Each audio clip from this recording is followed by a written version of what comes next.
Let's go back to the state of security in the country. We're live at the police headquarters here in Accra, where ACP David Eklu, who is the Director of Public Affairs, will be engaging us quickly on some tips that the police has put together that could help keep us safe.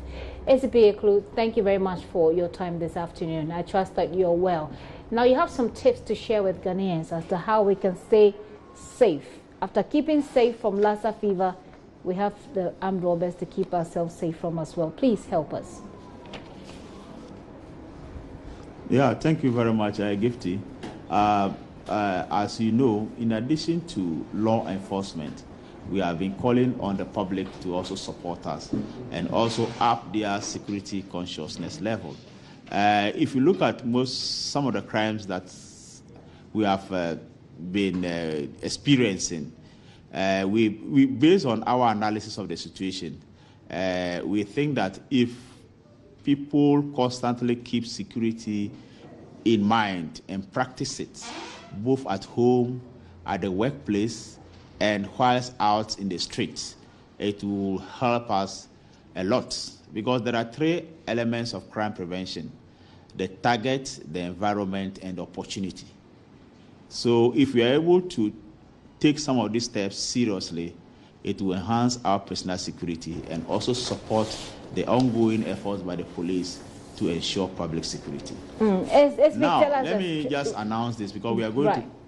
Right, please go ahead with the tips.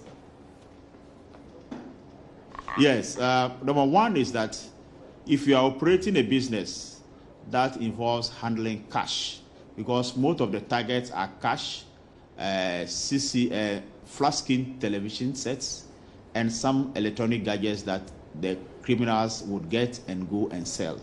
So if you are operating a business that involves handling cash, avoid routines such as on a particular day of the week or the month you take cash to the bank. You can get police assistance, or if that is not possible, you can vary your routine, your routes, your timings, because most of this information can be linked to meet criminals from insiders. In the case of attack, a robbery attack, in the sense of somebody forcibly trying to take your possession, the best advice is that do not resist or try to protect your valuables. Just give them away. The possibility of us recovering those valuables and then arresting those people are very high.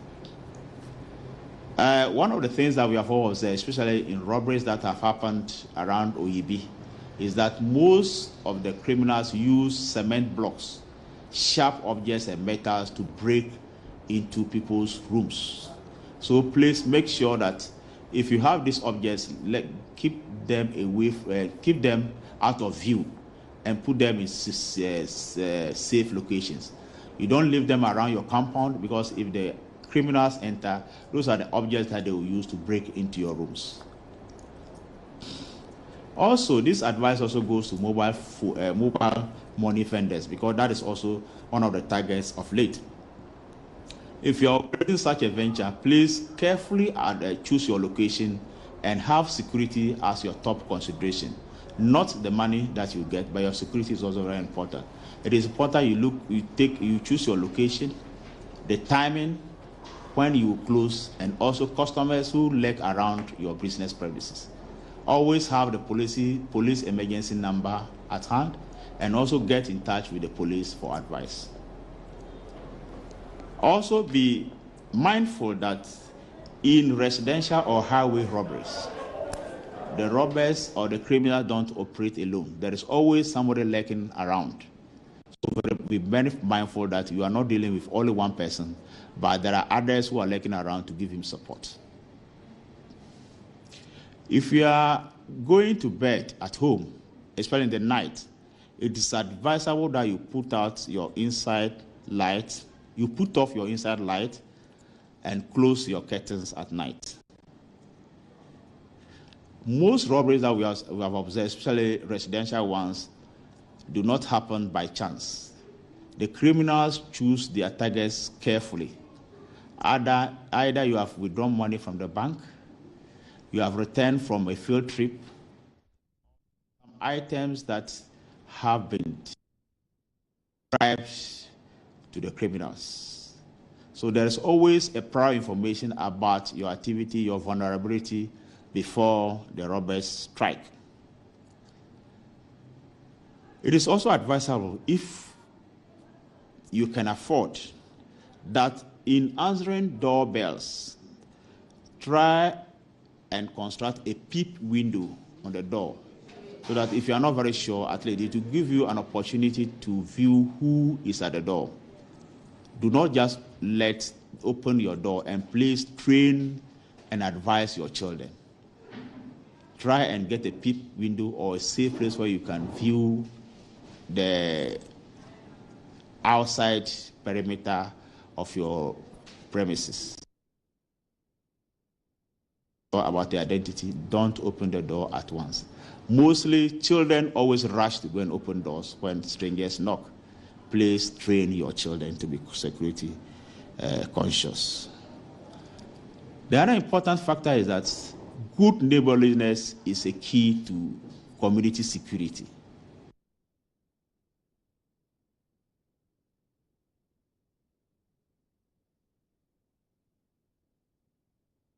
It appears that the feed is frozen at the moment, but I can take you through what he's been saying quickly. These are tips that they put together, come together as police service, hoping to share with the public so you can keep safe.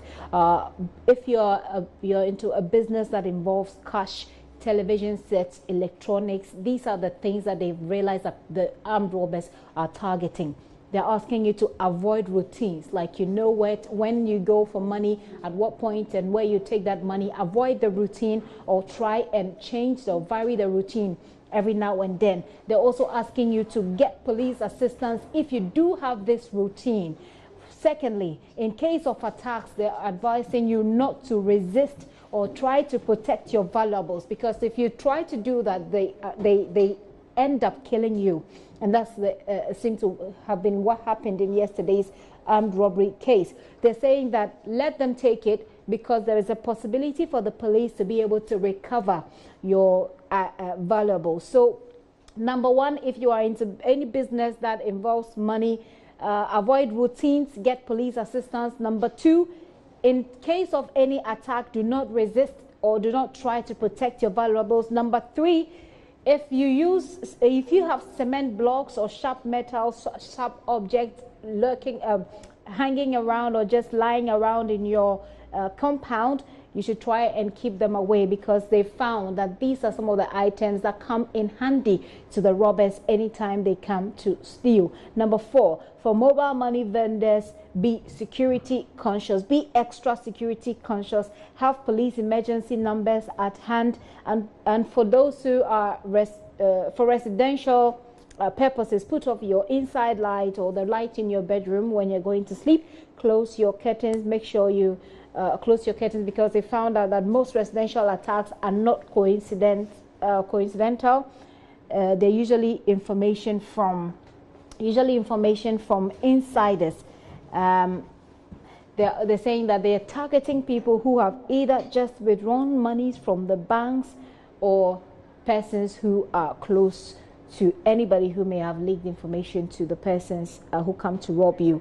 Use your peek window before you open your door to anybody who comes in to knock, and as much as possible keep your children away from the door, because they try to open the doors first, or they try to open the door quickly.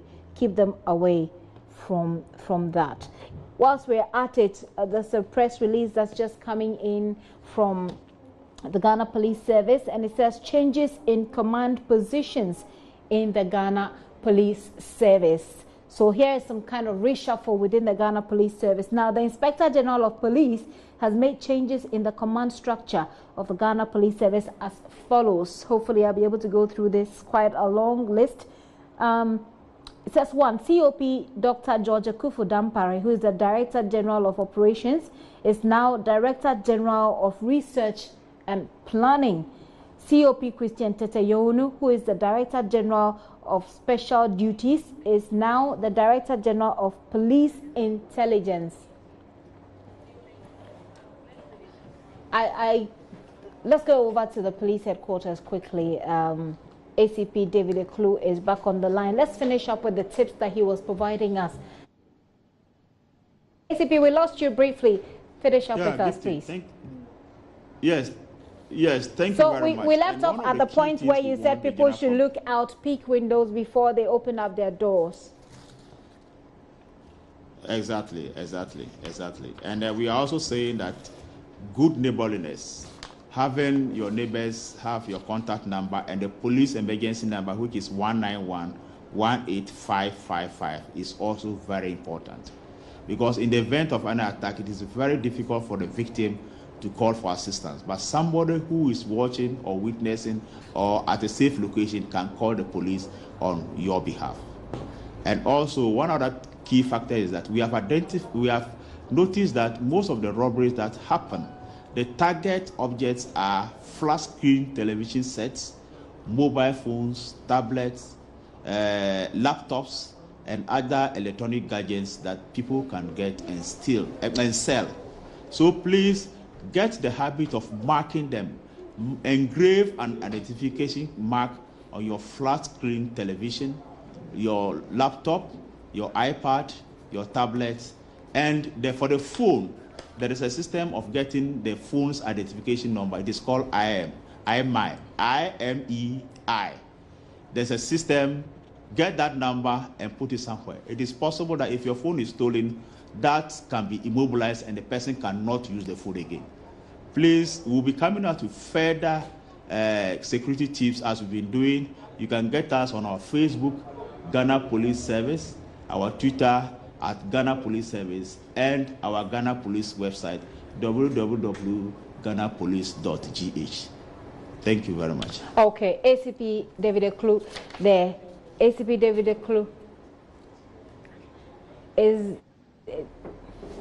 Hello? ACP David Eklu is the Hello. Director General in charge of Public Affairs. Yes, sir, I can hear you. We're just learning of some major changes in the police service. Are you able to run us through? There have been some changes in the Ghana Police Service among the top positions at the Director General.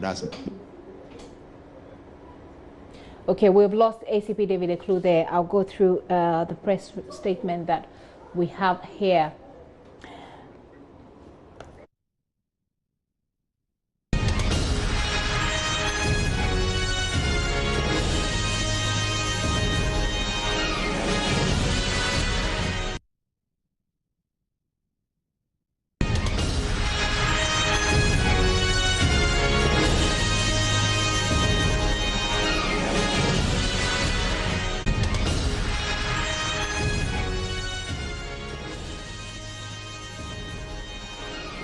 Breaking news coming in from the police service. As I indicated, there's been some major changes in the police command positions in the positions in the Ghana Police Service, and the IGP David Asante Apietu has just made some changes. We'll be taking you through those changes. Latif Idris joins me now. Latif, take us through the details. Yeah, so we've seen some major changes, and this is coming on the back of the number of armed robbery incidents recorded over the last few weeks. Let's start from the top.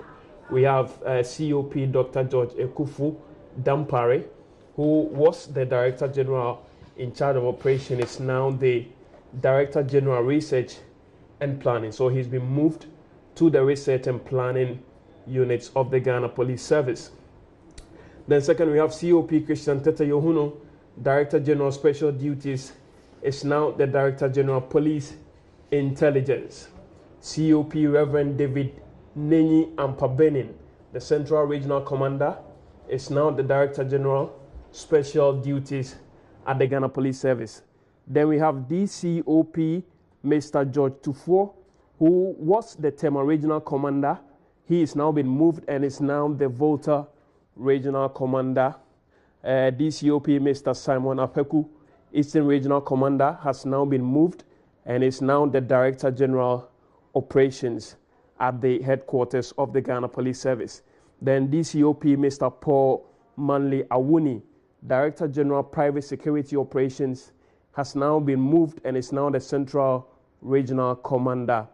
Then we move to DCOP Mr. Alphonse Edu Amankwa, Commander in charge of Central Motor Traffic and Transport Unit, MTTU, Accra region, has now been moved and is now the regional commander, Eastern region. Then we have DCOP Nana Asoma Hine, Volta regional commander, is now the Tema regional commander. We have ACP Mr. Anderson Fosu Aka, commandant of the Police Academy, is now commander in charge of the Central Motor Traffic and Transport Unit, MTTU, Accra region. We also have ACP Dr. Saibu Pabi Garibu, Police Intelligence and Professional Standards Bureau, PIPS. He is now the Director of National Operations. And then ACP Mr. Eric Winfo, National Operations, is now transferred to the Project Unit Police Headquarters. The Police Administration requests the usual support of the public in the discharge of duties of these commanders and all other police officers. Gifty. Latif, thank you very much for that update. Latif Idris there, taking us through what the changes are at the Ghana Police Service. ACP David Eklu is still with us. Let's quickly get this, a quick reaction from him. In fact, you signed this, ACP, this is coming right from you. Does it take immediate effect? Yes, as per the message from the IG's office, it takes immediate effect. So as we speak, you could say that the persons we've mentioned here are moving places as we speak. Yes, but it takes maybe a while because some are coming from outside Accra to the headquarters, others are moving from the headquarters to other places. So it might take a week for all of them to be in position. But technically speaking, these changes take immediate effect. Does the IGP and the entire police service expect that this will make any positive impact on the situation we have at hand at the moment? Yeah, this is not the first time that changes have taken place based on some operational exigencies, and it is expectation that these officers would also make further impact. But they have already been doing tremendous work, and they are also going to bring their experiences to bear in these new positions that they are moving to. If you say it that way, I'm compelled to find out whether or not this is a routine shake-up or this is a shake-up as a result of the increasing armed robbery, brazen armed robbery, daylight robberies that we're seeing. It is to ensure effective management in our operations and administrations.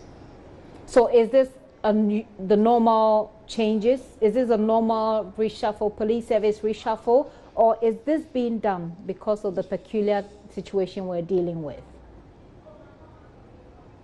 And this, I indicated, is not the first time we have had these changes.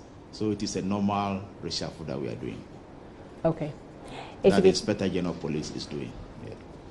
ACP David Eklu, thank you very much for your time and thank you very much for your responsiveness to us.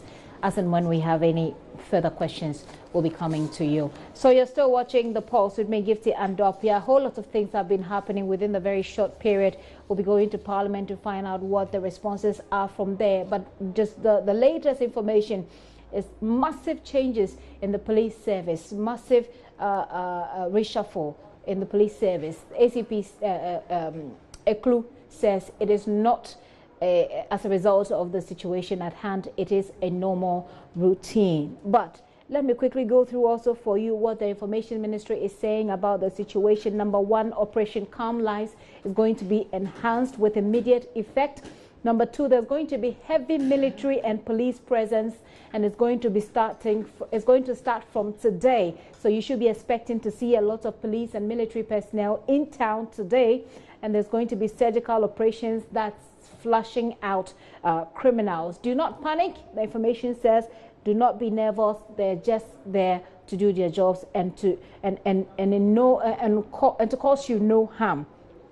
There's going to be enhanced surveillance for financial service operators, and they are directing financial service operators, banks, small scale loan operators, etc., to install CCTV cameras on their premises and ensure that they get this information in the National Operational Command Center. They're directing the Energy Ministry to accelerate lighting programs so that the country is well lit. And they are asking you to report people who are illegally using sirens on their vehicles. So, bring you more in our subsequent bulletins. Well, let's wrap up with a conversation with Adam Bona. He's a security expert. Sir, thank you very much for your time this afternoon. We're seeing a whole lot of things happening. The Information Ministry has come out with a 7-point strategy that we'll be following to keep safe. The police has made some major reshuffle that we're just seeing. We just broke the news right now. What does this look to you like? Does it look like a solution once and for all to the problem we're facing? Well, I wouldn't say this is a solution to the bigger problem. I would say it's an interim program, so an interim measure to curb the spate of crimes that we have had over the last 2 to 3 weeks. It's refreshing to note that the IGP and the Minister of the Interior, the Vice President, who is the Chairman of the Police Council, they've taken a swift decision to do changes at the operational level.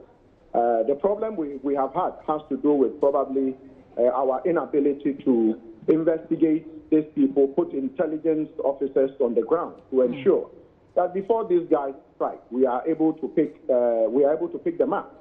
So if you look at the list, we have Simon Afeku, who is coming in. Knowing him, I believe he should be able to deal with these criminal elements, hit them hard. And also, it is significant noting that Yohonu, COP Yohonu, I've known him for some time. Is someone who is meticulous. Being put in charge of intelligence. It tells you that, just like I said yesterday on your network, the situation is not hopeless. If the police wants to work, they will work. So this is a sign that this issue of criminal elements hitting us is going. We are likely to see a reduction if this list is anything to go by. And so it is refreshing to see the changes that have been done. And I believe it is in the interest of Ghanaians. And so let's support what the police is doing. And when they don't do it right, we should hit them. I think we should continue to support them. The IG and all his people, Minister of the Interior, I think it's been very, very hot for everyone in this country. You get up today and there is this here, there is that here. And so having this means that the criminals, I believe, would take some leave, and if they don't, I believe the police would go after them. They will catch them. If it took just a reshuffle, if it took just changes in the leadership of the police to get the problem solved, why did we have to wait till what has happened all over the world when you are dealing with issues of security? I mean, if you are dealing with issues of broader security like the Americans will do, or the Brits will do, or the Germans will do, in situations like that, to reassure the public. I mean, you just don't get up and do reshuffle. You have to. There should be some evidence. There should be some information. But I'm just speaking to the head of public affairs, and he tells me it is a normal, it's a routine. These are routine changes, not really because of what has happened. Well, I'm not a police officer. I don't speak for the police administration. What I can say is that, I wouldn't want to say what he's saying is not true. But what I can say is that this effort should be partly towards dealing with the crime situation we seems to have at the moment at hand. And so I wouldn't dispute what the PRO of the Ghana, the Director General, said. But then I want to also say that the situation we have had has been a very delicate one. And so we some of us, who know the in and out of how security and policing is supposed to be, would say this is the way to deal with it. Okay. This is the way to deal with a situation like this. And it is done everywhere. In developed countries, it is done. Maybe in Africa, no. But then it is important to note that we are also learning from the developed world, where in situations like that, you need to reshuffle to bring back confidence in the people, boost the morale of the rank and file of the police officers and the security agents. You've got to do this. If you don't do this, then of course you are not dealing with the situation. Right. So that is what I can say. Sir, thank you very much for your analysis with that. Adam Bona is a security expert there helping us with a bit of analysis. He believes that this is the way to go and that this will instill public confidence in the police service once again as we look to deal with this trend of armed robbery attacks.